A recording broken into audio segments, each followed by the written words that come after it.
Hello and welcome everyone. आज के इस वीडियो लेक्चर में हम बात करेंगे farming based livelihood system subject के नेक्स्ट टॉपिक के बारे में, जो कि है types of traditional and modern farming systems. Last video lecture में हमने डिस्कस किया था कि फार्मिंग सिस्टम क्या है, इसके क्या टाइप्स हैं, और आज के इस वीडियो लेक्चर में हम देखेंगे कि ट्रेडिशनल किस तरीके से फार्मिंग होती थी, कौन कौन से मेथड्स को अडॉप्ट किया जाता था, और मॉडर्न जो तरीका है उसमें क्या क्या चेंजेस आए हैं। सबसे पहले बात करते हैं ट्रेडिशनल फार्मिंग सिस्टम्स की। तो देखो, इसमें सबसे ज़्यादा फेमस जिसके बारे में आपको पता होना चाहिए वो है शिफ्टिंग कल्टीवेशन। शिफ्टिंग कल्टीवेशन जो है इसे स्लैश एंड बर्न एग्रीकल्चर के नाम से भी जानते हैं और हिंदी में इसे झूम खेती भी कहा जाता है।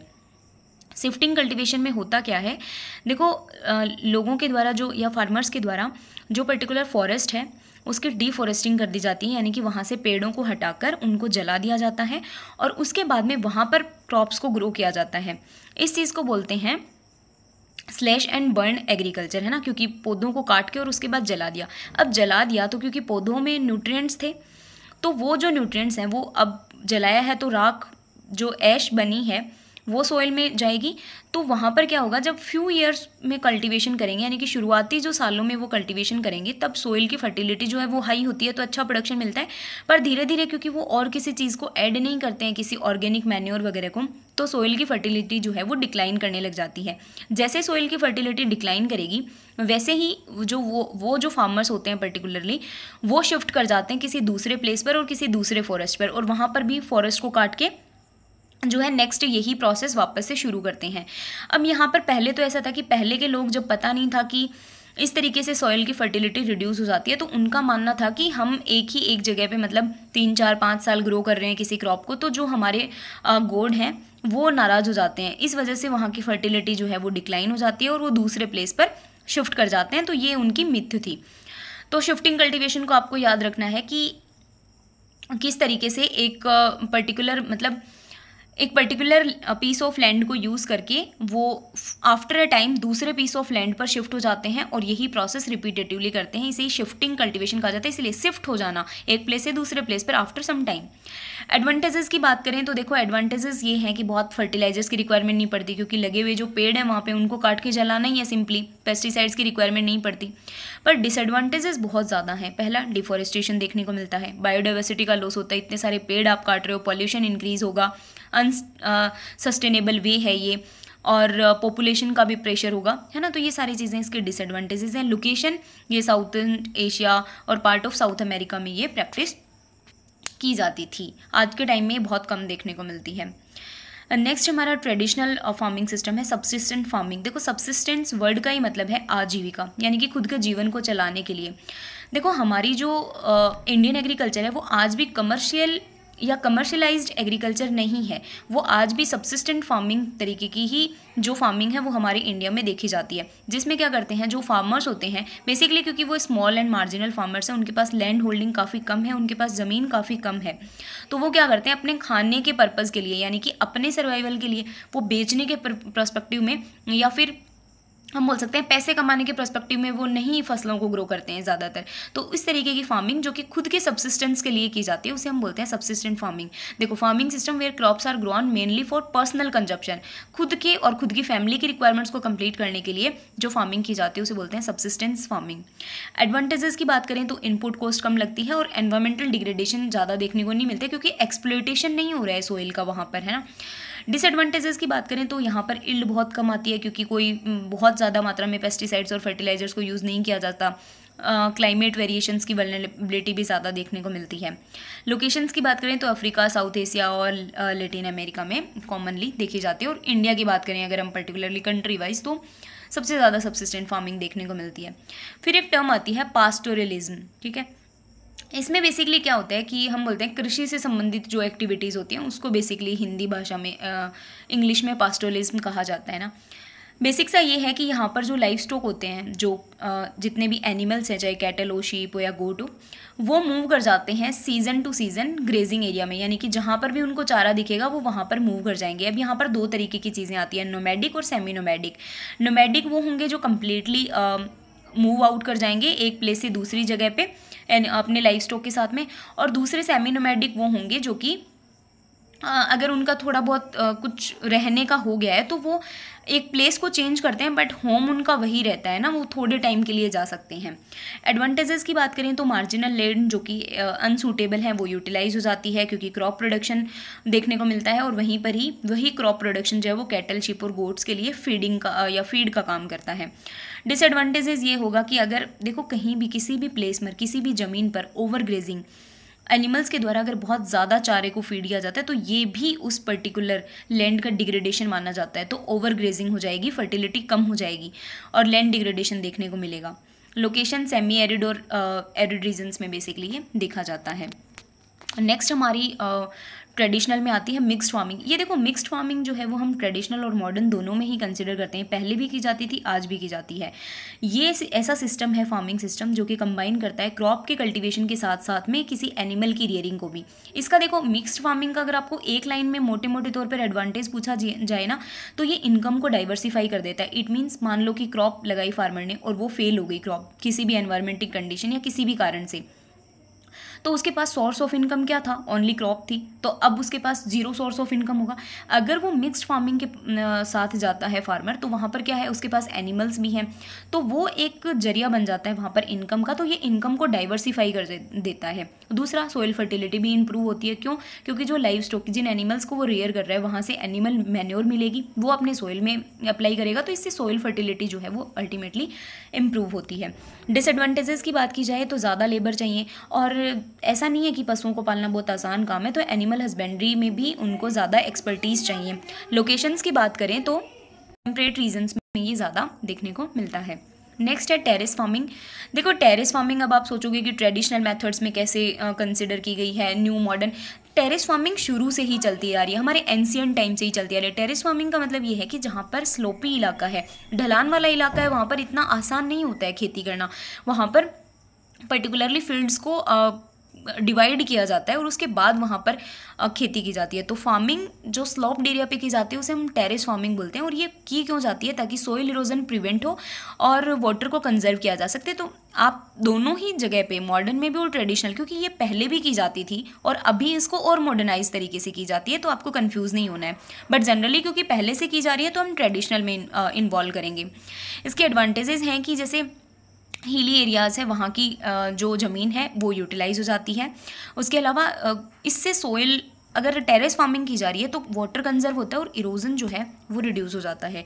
डिसएडवांटेजेस की बात करें तो ये लेबर इंटेंसिव है। लोकेशंस जैसे कि साउथर्न एशिया और हिमालयाज़ में ये ज़्यादा देखने, जहाँ पर भी स्लोपी इलाका है वहाँ पर टेरेस फार्मिंग देखने को मिलती है। नेक्स्ट आता है रेनफीड एग्रीकल्चर। रेनफीड एग्रीकल्चर बेसिकली क्या है, जब सारी जो क्रॉपिंग हो वो रेनफॉल यानी कि बारिश के पानी के ऊपर डिपेंडेंट हो, वहाँ पर इरिगेशन का कोई सोर्स नहीं हो। इसके एडवांटेज ये हैं कि इरिगेशन की जो इंफ्रास्ट्रक्चर है, अगर आप मान लो ड्रिप सिस्टम लेके आ रहे हो या फिर स्प्रिंकलर सिस्टम लेके आ रहे हो, तो उसकी जो पर्टिकुलरली इंफ्रास्ट्रक्चर की कॉस्ट है वो बहुत ज़्यादा पड़ जाती है। आपको ट्यूबवेल बनाना पड़ेगा, फिर उसकी पूरी पाइपलाइन बिछानी पड़ेगी। अगर रेनफीड एग्रीकल्चर है, बारिश अच्छी खासी हो रही है, तो ज़रूरत ही नहीं है इस सारी कॉस्ट की। डिसएडवांटेजेस ये है कि अगर, क्योंकि बारिश तो सही टाइम पे होती नहीं है फार्मर्स के लिए तो स्पेसिफिकली। दूसरा, कभी बहुत सूखा पड़ जाता है, कभी कुछ ज़्यादा बारिश हो जाती है। ये सारे जो क्लाइमेट में वेरिएशंस आते हैं उनको देखते हुए रेनफीड एग्रीकल्चर बहुत ज़्यादा सूटेबल नहीं है। फिर हम बात करते हैं मॉडर्न फार्मिंग सिस्टम्स की। अब देखो यहाँ पर आया मोनोकल्चर। अब आप में से कुछ लोग सोचेंगे कि मोनोकल्चर मॉडर्न फार्मिंग सिस्टम का पार्ट कैसे हुआ, क्योंकि मोनोकल्चर के तो डिसएडवांटेजेस ही हैं। लेकिन मॉडर्न जो फार्मिंग है वो फोकस करती है किस चीज़ पे? कमर्शियलाइज फार्मिंग के ऊपर, यानी कि हमारा अल्टीमेट मैक्सिमम प्रोडक्शन होना चाहिए, चाहे वो किसी भी तरीके से हो। ये modern farming system practices basic concept है। ठीक है, मॉडर्न फार्मिंग सिस्टम के अंदर भी हम सस्टेनेबिलिटी को ध्यान में रखते हैं, बट जो बेसिक कॉन्सेप्ट है वो है कि हमारे पास मैक्सिमम प्रोडक्शन हो। तो सबसे पहला इसमें आता है मोनोकल्चर। देखो मोनोकल्चर का मतलब है कि एक सिंगल टाइप की क्रॉप लगेगी बहुत बड़े एरिया में। इसके सबसे ज़्यादा डिसएडवांटेजेस होंगे कि जो पेस्ट और डिजीजेस के प्रति जो ससेप्टिबिलिटी है प्लांट्स की वो इंक्रीज हो जाती है और इसी वजह से बायोडाइवर्सिटी का बहुत ज़्यादा लॉस होता है। एडवांटेजेस की बात करें तो एक सिंपल टाइप की मशीनरी लानी पड़ेगी, क्योंकि एक ही क्रॉप है हाई एरिया पे, तो और जो पर्टिकुलर आउटपुट है वो भी ज़्यादा आएगा। लोकेशंस की बात करें तो जो लार्ज एग्रीकल्चरल ऑपरेशंस वाले स्टेट्स हैं उनमें ये देखने को मिलती है या कंट्रीज़ हैं। नेक्स्ट आता है कमर्शियल फार्मिंग। देखो ट्रेडिशनल मेथड में हमने पढ़ा था सब्सिस्टेंस फार्मिंग, क्योंकि वहाँ पर हम सिर्फ जीवन यापन करने के लिए फार्मिंग कर रहे थे, अपने ज़रूरतों को कंप्लीट करने के लिए, अपने खाने के लिए। कमर्शियल फार्मिंग में क्या होगा, हमें अब बेचना है प्रोडक्ट को, जो प्रोड्यूस है हमारा उसको हमें बेचना है और हमें इनकम जनरेट करनी है। तो लार्ज स्केल प्रोडक्शन अगर किया जाए क्रॉप्स का या लाइव स्टॉक का तो उसे बोला जाता है कमर्शियल फार्मिंग। इसके एडवांटेजेस ये होंगे कि यील्ड हाई आएगी, मैकेनाइजेशन ज़्यादा इंक्रीज होगा और फूड सिक्योरिटी में ये कंट्रीब्यूट करती है। डिसएडवांटेजेस की बात की जाए तो बहुत ज़्यादा मात्रा में पेस्टिसाइड्स और फर्टिलाइजर्स का यूज़ होता है, इसलिए एनवायरमेंटल डैमेज भी होता है और पर्टिकुलर ह्यूमन और एनिमल की बॉडी को भी डैमेज होता है और सस्टेनेबिलिटी भी कहीं ना कहीं खो जाती है। लोकेशंस की बात करें तो वाइडली डेवलप कंट्रीज़ में कमर्शियल फार्मिंग देखने को मिलती है। नेक्स्ट आता है एग्रो फॉरेस्ट्री। देखो एग्रो फॉरेस्ट्री का कॉन्सेप्ट जो है वो बहुत अच्छा कॉन्सेप्ट है, क्योंकि ये एक ऐसा सिस्टम है जहाँ पर ट्रीज़ के साथ में क्रॉप्स को भी ग्रो किया जाता है और लाइव स्टॉक फार्मिंग भी कर सकते हैं, ताकि लैंड यूज़ इम्प्रूव हो और डाइवर्सिफाई हो प्रोडक्शन, है ना। यानी कि हमने बीच बीच में पौधे पेड़ लगा दिए हैं, उनके बीच बीच में जो जगह बची है वहाँ पर हम क्रॉपिंग कर रहे हैं। एडवांटेजेस की बात करें तो बायोडाइवर्सिटी तो ऑब्वियसली बातें इंक्रीज हो रही है, सोइल की फर्टिलिटी भी इंक्रीज हो रही है क्योंकि हम लाइव स्टॉक को भी मेंशन कर रहे हैं, और मल्टीपल प्रोडक्ट्स जैसे कि यहाँ पर भी डाइवर्सिफाई हो रही है इनकम। तो मल्टीपल प्रोडक्ट्स चाहे वो पेड़ पौधों से टिम्बर लकड़ी आना हो या फिर उन्हीं पौधों से फ्रूट्स आना हो, फ्यूल वुड आना हो। डिसएडवांटेजेस की बात करें तो देखो ऐसा है कि जो ट्रीज़ हम लगा रहे हैं, अब आपको पता है ट्रीज़ ऐसा तो है नहीं कि एक साल में ही डेवलप होके हमें फ्रूटिंग दे देगा, तो जो ट्रीज़ हैं उनसे इनकम आने में काफ़ी टाइम लग जाता है। Locations different south east Asian countries के अंदर ये देखने को मिलता है। नेक्स्ट हमारी मॉडर्नाइज फार्मिंग सिस्टम आती है हाइड्रोपोनिक्स और एक्वापोनिक्स। इसके बारे में आप में से कौन नहीं जानता होगा। जब सोइल लेस कल्चर में यानी कि मिट्टी के बिना अगर हम पौधों को उगाते हैं तो उसे बोला जाता है हाइड्रोपोनिक। अब ये होता कैसे है, जैसे कोई पानी जो है वो मूव कर रहा है किसी पाइप में, उसमें हम सारे न्यूट्रिएंट्स, उनको जो नाइट्रोजन पोटेशियम जितने भी एसेंशियल न्यूट्रिएंट्स चाहिए होते हैं वो हम उस पानी में ही दे देते हैं, इसीलिए उसको बोला जाता है हाइड्रोपोनिक। हाइड्रो मतलब पानी, है ना। तो सोइल लेस कल्चर में जो ग्रो करते हैं हम, उन्हें बोला जाता है हाइड्रोपोनिक्स। एडवांटेजेस ये हैं कि पानी की कम ज़रूरत पड़ती है, सोइल डिग्रेड नहीं होती, कभी भी कहीं भी लगा सकते हैं हाइड्रोपोनिक्स को। ऑफ सीजन में भी हाइड्रोपोनिक्स से जो प्रोडक्शन है वो लिया जा सकता है और पेस्टिसाइड्स वगैरह का जो यूज़ है वो कम देखने को मिलता है। डिसएडवांटेजेस की बात करें तो टेक्निकल एक्सपर्टीज़ की रिक्वायरमेंट होती है और एक्सटर्नल इनपुट्स के ऊपर, क्योंकि हमें सारे तरीके के न्यूट्रिएंट्स पानी में देने हैं तो एक्सटर्नल इनपुट्स के ऊपर डिपेंडेंस जो है वो ज़्यादा हो जाती है। लोकेशंस की बात करें तो ये अर्बन एरियाज़ में, ग्रीन हाउस में, या फिर शहरी क्षेत्र जहाँ पर ज़मीन नहीं होती है वहाँ पर, जैसे छत के ऊपर हाइड्रोपोनिक टेक्निक का सिस्टम लगा लिया गया, तो ऐसी जगहों पर ये देखने को मिलता है। नेक्स्ट मॉडर्न फार्मिंग टेक्निक है प्रिसीजन फार्मिंग। प्रिसीजन का फार्मिंग का मतलब होता है प्रिसाइज तरीके से इनपुट्स को यूज़ करना। प्रिसाइज मतलब बहुत जैसे सपोज़ कि अगर हम एक एग्जांपल से समझें, सपोज़ कि ये कोई फील्ड है, हम क्या करते हैं, अगर हमें नाइट्रोजन की डेफिशिएंसी के सिम्टम दिख रहे हैं इस फील्ड में, मान लो इस जगह पे, तो फार्मर क्या करता है कि यूरिया, क्योंकि जो एक कॉमन नाइट्रोजन का सोर्स है जिसे यूज़ किया जाता है, वो क्या करेगा इस पूरे फील्ड में अप्लाई कर देता है। प्रिसीजन फार्मिंग में हम क्या करते हैं कि जैसे इस फील्ड में यहाँ पर्टिकुलर नाइट्रोजन की डेफिशिएंसी के सिम्टम दिख रहे थे, तो हम प्रिसाइजली उसको आइडेंटिफाई करके सिर्फ इसी पर्टिकुलर एरिया में हम नाइट्रोजन की यूरिया को अप्लाई करेंगे, पूरे फील्ड में नहीं करेंगे। इससे फ़ायदा क्या होगा कि हमारे जो इनपुट के ऊपर कॉस्ट लग रही है वो कम हो जाएगी और इससे सोइल को नुकसान भी कम होगा। तो ये एक ऐसी टेक्नोलॉजी है जिसमें कि जीपीएस, ग्लोबल पोजिशनिंग सिस्टम जिसे बोला जाता है, यानी कि पर्टिकुलर लोकेशन को जो बता देता है, और डेटा को एनालिटिक्स करके हम फार्म इनपुट्स को ऑप्टिमाइज करते हैं ताकि ज़्यादा इनपुट के ऊपर खर्चा ना हो। एडवांटेजेस की बात करें तो एफिशिएंसी, ऑब्वियस सी बात है, किसी भी फर्टिलाइजर की जहाँ पर कमी है वहीं दे रहे हैं तो एफिशिएंसी भी इंक्रीज होगी, वेस्ट भी कम होगा। डिसएडवांटेजेस की बात करें तो ये हाई इनिशियल इन्वेस्टमेंट है और ये सिर्फ न्यू टेक्नोलॉजी है, अभी इतनी ज़्यादा वर्क में नहीं आई है और डेवलप कंट्रीज़ में ज़्यादा देखने को मिलती है। नेक्स्ट आती है हमारी वर्टिकल फार्मिंग। ये भी आजकल काफ़ी चलन में है। वर्टिकल फार्मिंग का मतलब क्या हो गया कि वर्टिकली हम किसी ग्रीन हाउस में या इंडोर्स में प्लांट्स को लगा रहे हैं, शॉर्ट प्लांट्स को, है ना। एडवांटेज क्या होगा कि जहाँ पर सोइल नहीं है वहाँ पर एफिशिएंट यूज़ हो रहा है स्पेस का, कंट्रोल एनवायरनमेंट में हम through out the year production ले सकते हैं जो स्मॉल वेजिटेबल्स वगैरह होती हैं, और पेस्टिसाइड्स की नीड्स को रिड्यूस करता है। नेक्स्ट आता है मॉडर्न फार्मिंग सिस्टम्स में genetically modified farming. Genetically modified का आपको पता है कि अगर किसी पर्टिकुलर क्रॉप के जीन में चेंज करके उसमें कुछ इंसर्ट किया गया हो, चाहे वो पेस्ट के लिए रेजिस्टेंस हो या हर्बिसाइड के लिए टॉलरेंस हो या अदर इम्प्रूव न्यूट्रिशनल कंटेंट, उन्हें हम बोलते हैं जेनेटिकली मॉडिफाइड क्रॉप्स, और उनकी फार्मिंग करना ही कहलाता है जेनेटिकली मॉडिफाइड फार्मिंग। इसके एडवांटेज ये हैं कि यील्ड ज़्यादा मिलती है, पेस्टिसाइड्स का यूज़ कम होता है। अब पेस्टिसाइड्स का यूज़ क्यों कम होगा? क्योंकि जेनेटिकली मॉडिफाइड क्रॉप्स में हम क्या बना देते हैं, पेस्ट के लिए रेजिस्टेंट बना दिया उसको, तो पेस्टिसाइड की बहुत ज़्यादा ज़रूरत है ही नहीं, और एनवायरमेंटल स्ट्रेस के लिए भी वो रेजिस्टेंस हो जाती है। डिसएडवांटेजेस की बात ये है कि एथिकल कंसर्न है कि उस पर्टिकुलर क्रॉप के जीन में चेंज कर दिया है, तो ये हमारे एथिकल कंसर्न को दर्शाती है ना। और मार्केट में जो रेजिस्टेंट जीएम प्रोडक्ट्स आते हैं उनको लेके पोटेंशियल एनवायरमेंटल रिस्क हैं, क्योंकि अभी देखो जो जीएम मस्टर्ड आई थी वो चर्चा का विषय बनी थी, उसका भी यही था कि वो जो हमारे नेचुरल पॉलिनेटर्स हैं जैसे हनी बीज वगैरह, उनको वो अफेक्ट करती है, उनकी डेथ हो जाती है अगर वो जेनेटिकली मॉडिफाइड मस्टर्ड के ऊपर फीड करें। तो ये कुछ एनवायरमेंटल फैक्टर्स भी कंसर्न हो सकते हैं।